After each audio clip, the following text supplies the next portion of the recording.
Assalamualaikum warahmatullahi wabarakatuh. Salam sejahtera, salam Om Swastiastu, nama budaya, salam kebajikan. Semoga kita semua dalam keadaan sehat. Dan balik lagi di channel YouTube Afif Safi, pakar bola mengomentari sepak bola dengan kesotauan. Yeay! Sorry, gue baru upload lagi, baru hadir lagi karena belakangan ini gue bener-bener full, bener-bener sibuk sampai nggak bisa nge-YouTube. Dan sayang banget gue melewatkan match-match seru. Arsenal MU seru, tapi gue nggak sempat bahas. Tapi poinnya adalah MU kalah tanpa Maguire, berarti yang tolol bukan Maguire, ternyata yang tolol ya MU. Iya.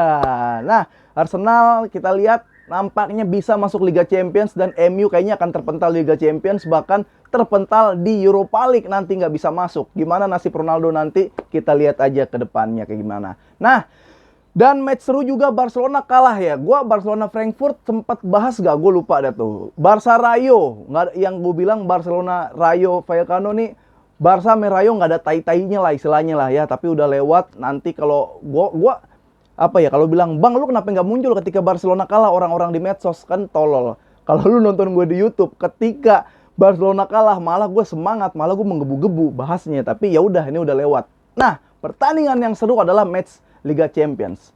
Lu mungkin yang perhatiin gue, mungkin follow di TikTok, di Instagram, di Twitter gue, ngelihat gue agak sedikit beda bagaimana gue di medsos dan bagaimana gue di YouTube. Gue bilang pertandingan semalam seru dan berkelas. Oke? Seru dan berkelas. Karena gue nggak nebak Ancelotti tidak bermain full parkir bus, tidak bermain bertahan. Walaupun ya tetap aja ada skema-skema di belakang, Benzema di depan, bola umpan ke Vini, Vini lari, ya udah selesai. Ya, kayak itu ada juga seperti itu, tapi kita ngelihat beberapa kali Madrid melakukan press di areal pertahanan City. Nah, oke. Kita langsung ke permainan. Ya, kita langsung ke permainan aja lah. Ini mau maghrib ternyata. City tanpa Cancelo dan Walker, yang dua-duanya Cancelo Walker emang bisa switch ide kiri kanan, tapi bermain tanpa sayap yang berhadapan dengan Madrid di mana ada Vini dan Rodrigo yang lagi kencang-kencangnya. Itu sebuah minus buat City, bagaimana Pep menanggulanginya. Di Madrid pun dia tanpa Casemiro, yang benar-benar di lini tengah kelihatan memaksa cross, melakukan tugas yang harusnya bukan di tugasnya, melakukan tugas yang seharusnya itu bukan tugas dia. Ya, dia menjadi tengah, menjadi defense midfield, ya central midfield dia di situ, gantiin si Casemiro. Karena bukan tugasnya, beberapa kali keteteran, beberapa kali kalah di lini tengah. Madrid benar-benar kalah semalam di lini tengah. Nah, kita masuk ke pertandingan. Gua expect-nya adalah Madrid itu akan bertahan full, bertahan total. Tetapi mungkin Ancelotti ini sebenarnya dia karena gini, selama ini perspektifnya tuh Ancelotti miskin taktik. Bahkan Madrid bilang, fans Madrid pun bilang dia kesel sama Ancelotti yang kayak gitu-gitu aja mainnya. Nggak memanfaatkan pemain-pemain squad B-nya, squad yang ada di bangku cadangan gitu kan, bahkan mengganti formasi. Ternyata dia juga punya strategi. Gue nggak tahu, entah Ancelotti nonton Liverpool, entah apa yang ada input-input apa dari juru taktik di Madrid. Madrid lumayan lah ya, bisa ngepres di areal pertahanan City yang itu dilakukan sama Liverpool gitu. Saat itu memang kiper City bukan Ederson, jadi ada beberapa kali error yang dilakukan dengan kiper Manchester City. Tapi ya ini Ederson lah ya, ada ketenangan dikit di situ, walaupun passingnya juga ada beberapa kali yang miss gitu. Tapi untungnya offset si siapa? Vinicius. Jadi ya tetap berjalan seru, tetap berjalan menarik karena Madrid ini bermain di luar dugaan gitu. Karena gue yakin kalau Madrid bertahan full, bertahan total, kebobolan itu nggak bakal sampai 4. Ini dia mau meladenin City bermain terbuka, ini dia mau meladenin City dengan speed, ya udah. Akhirnya gol juga banyak tercipta. Nah, yang menarik gini, di City pun paham kalau Madrid itu pemainnya tuh pragmatis. Jadi dia tuh bodo amat sama ball position. Jadi, tapi City juga tahu kalau ya Madrid itu lemah di megang bola, apalagi di bagian belakang. Di belakang Madrid, selain Mendy mungkin, selain Mendy, siapa sih yang bisa ngoper bola? Militao kikuk, siapa? Alaba gedar-geder. Carvajal juga terlalu panik sama Foden. Jadi itu yang sering kita lihat mungkin semalam ketika Madrid megang bola di belakang, 5-6 pemain City ngepres ke depan. Itu yang memaksa Madrid buat long ball, hilang bola, long ball, hilang bola. Itu yang dilakukan sama Manchester City. Nah, menariknya adalah gini. Di City memang bisa golin cepat. Itu kalau bukan Madrid, gue yakin kena shock terapi loh. Gol di menit 7 apa ya? Di menit 1 apa menit 2 gitu. Jadi berapa menit itu udah golin. Kalau bukan Madrid, goyang mental. Tapi inilah gue bilang Madrid tuh emang mentalnya di Liga Champions apalagi ya kuat banget. Maka masih seru-seru aja pertandingan walaupun kebobolan banyak. Nah, seperti itu yang dilakukan sama Madrid dan Manchester City. Di babak pertama sudah ada pergantian, yaitu Fernandinho. Kenapa Fernandinho masuk menggantikan Stones? Nah, ini kan banyak pertanyaan.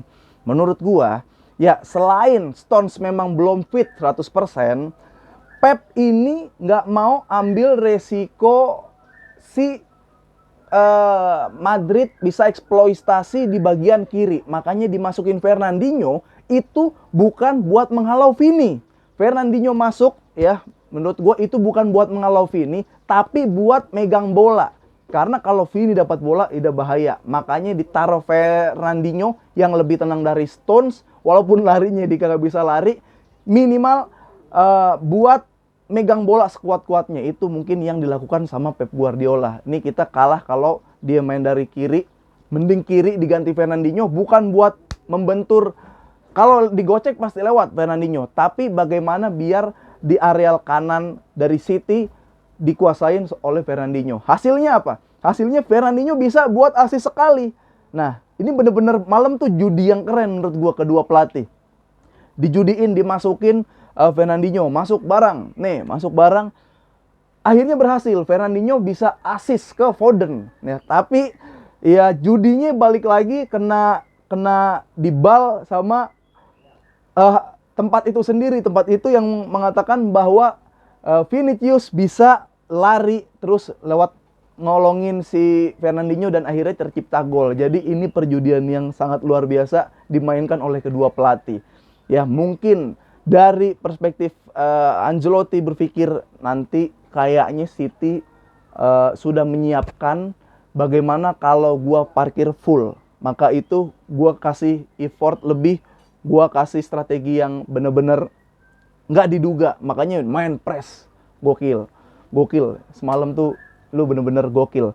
Masuk Camavinga masuk di babak kedua dan ada Gabriel Jesus ditarik, diganti Sterling. Sterling nih nggak terlalu aktif lah ya. Gue pikir Sterling tuh bakal ditarik ke Foden.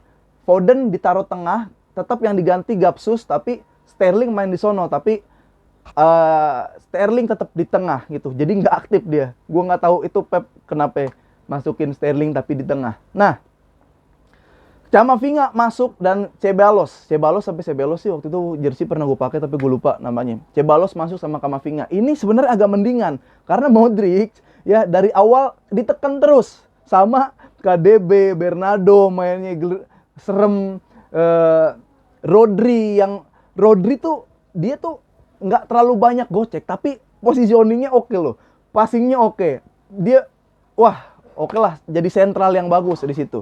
Tapi Camavinga masuk pun sebenarnya masih kagok.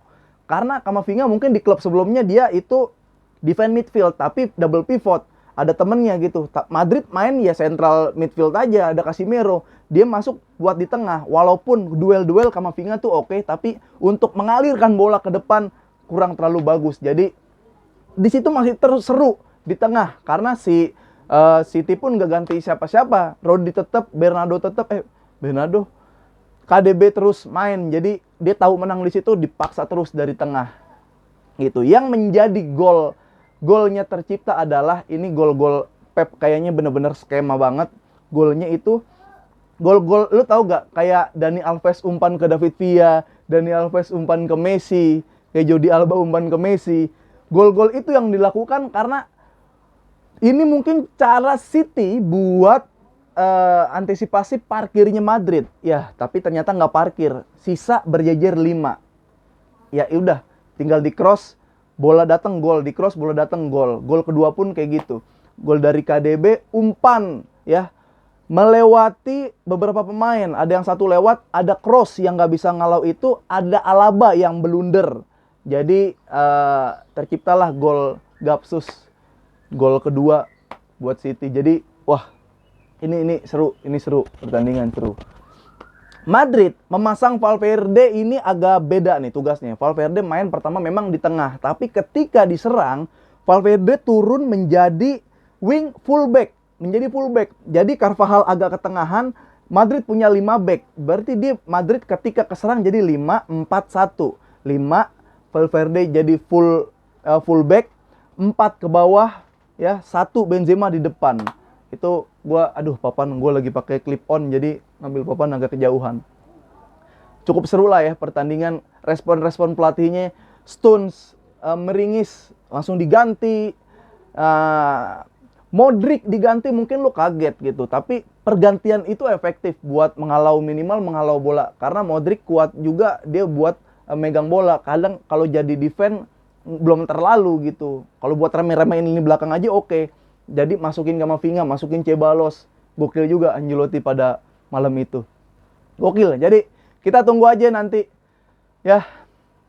Gue yakin kalau Madrid menang dan Madrid lolos, peluang-peluang di leg pertama itu bakal kepikiran sama City. Kayak misalkan Mahrez, kenapa dia nggak oper ke Foden gitu kan. Terus Foden harusnya bisa konversi jadi gol. Ada beberapa yang peluang yang harusnya bisa jadi gol, nggak jadi gol. Itu yang nanti akan jadi pertimbangan banget, akan jadi penilaian yang sangat penting. Jadi kalau City kalah nanti bisa, sayang sekali kita tidak bisa di leg pertama banyak peluang-peluang dimanfaatkan. Nah, bakal kayak gitu tuh ngomongnya tuh. Tapi kita lihat aja nanti di leg kedua. Selamat menyaksikan nanti Liverpool lawan Villarreal. Dan ya kita lihat nanti di leg kedua. Dan ini mungkin kabar baik juga buat lo semua yang udah subscribe channel gue, like dan komen. Mungkin ini nanti insya Allah mudah-mudahan akan ada set baru. Jadi di YouTube Pakar Bola ada set baru, studio baru ya. Pokoknya biar enak, lebih enak lagi dipandang ya. Tapi jersey 4-0 tetap ada, jersey sapi tetap ada. Atau ya jersey bola retro tetap gue pajang. Pokoknya tungguin aja lah ya.